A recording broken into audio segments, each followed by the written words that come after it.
अस्सलाम वालेकुम नाजरीन, समा डिजिटल से मैं हूं शायान सलीम। दुनिया की महंगी तरीन गाड़ियों में से एक बेंटली मोजान के काफ़ी चर्चे हैं। गाड़ी बरामदी केस में मजीद इंकशाफात सामने आ गए। क्या गाड़ी वाकई में बरतानवी खुफिया एजेंसी के कहने पर कस्टम ने पकड़ी या कहानी कुछ और है? कानूनी तकाजे पूरे ना होने के बावजूद Sindh excise and taxation department ने गाड़ी को रजिस्टर्ड कैसे कर दिया? बुल्गारिया के सफीर को कवर नंबर मिलने के बाद लोकल नंबर तक कैसे अलॉट हो गया? ये सब कुछ और बहुत कुछ इस वीडियो में बताएंगे। बेंटली मोजान मॉडल 2014 बरामदी केस में मजीद इंकशाफात सामने आ गए। महंगी तरीन गाड़ियों में से एक बरतानवी खुफिया एजेंसी के कहने पर कस्टम ने पकड़ी या वजारत खारजा के कहने पर सब कुछ सामने आ गया। इंकशाफ यह है कि बुल्गारिया के सिफारत खाने ने वजारत खारजा को लग्जरी गाड़ी की रजिस्ट्रेशन ख़त्म करने की दरख्वास्त की। बुल्गारिया के सिफारत खाने का कहना है कि ये गाड़ी उनके पास नहीं, इसका गलत इस्तेमाल हो सकता है। याद रहे कि गाड़ी बुल्गारिया के एक साबिक सफीर ने नवंबर 2019 में मंगवाई थी और गाड़ी को सिफारत खाने के कागजात पर क्लियर करवाया था। सिफारतकारों को ड्यूटी फ्री गाड़ी मंगवाने की इजाज़त होती है। जब तक वो इस मुल्क में तैनात रहते हैं तब तक कार ड्यूटी फ्री होती है। ये कीमती गाड़ी एग्जामिनेशन सर्टिफिकेट 6021 के तहत पाकिस्तान लाई गई।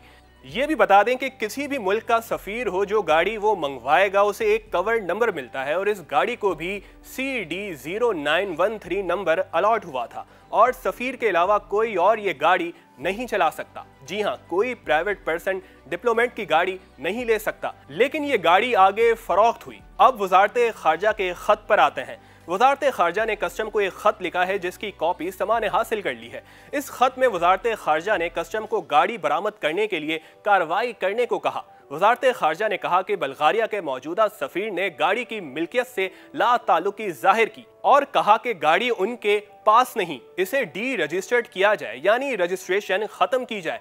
वजारत खारजा ने डिप्टी कलेक्टर कस्टम एनफोर्समेंट को कार्रवाई के लिए कहा, जिसके बाद डिफेंस फेज 2 के घर पर छापा मारकर गाड़ी बरामद कर ली गई और 2 अफराद को हिरासत में लिया गया। बुल्गारिया के मौजूदा सफीर की वजारत खारजा को गाड़ी डी रजिस्टर्ड करने की दरख्वास्त और वजारत खारजा का कस्टम्स को गाड़ी जब्त करने के लिए खत सामने आने के बाद ये बात साफ साफ जाहिर हो चुकी है कि गाड़ी कानूनी रास्तों से पाकिस्तान आई और डिप्लोमेट स्टेटस से क्लियर हुई। गाड़ी चोरी की है या नहीं, तहकीकात की जा रही हैं कि किस तरह बरतानिया से चोरी हुई। चलें, गाड़ी आ गई पाकिस्तान में। बुल्गारिया के सफीर को कवर नंबर भी मिल गया। गाड़ी आगे से आगे चली गई, लेकिन सिंध के एक इदारे एक्साइज एंड टैक्सेशन डिपार्टमेंट का कारनामा तो देखिए। इस पर एक्साइज को दाद देनी चाहिए। इस इदारे ने लग्जरी गाड़ी को सिंध के लोकल सिस्टम में रजिस्टर्ड कर दिया, जबकि डिप्लोमेट को एक अलग से कवर नंबर अलॉट पहले ही था। सिंध के सिस्टम में गाड़ी बुल्गारिया के उस वक्त के सफीर और उनके नाम से रजिस्टर्ड कर दी गई। मतलब किस कानून के तहत एक डिप्लोमेट को लोकल सिस्टम में रजिस्टर्ड कर दिया गया? ये सिंध एक्साइज की कारकर्दगी पर बहुत बड़ा सवालिया निशान है।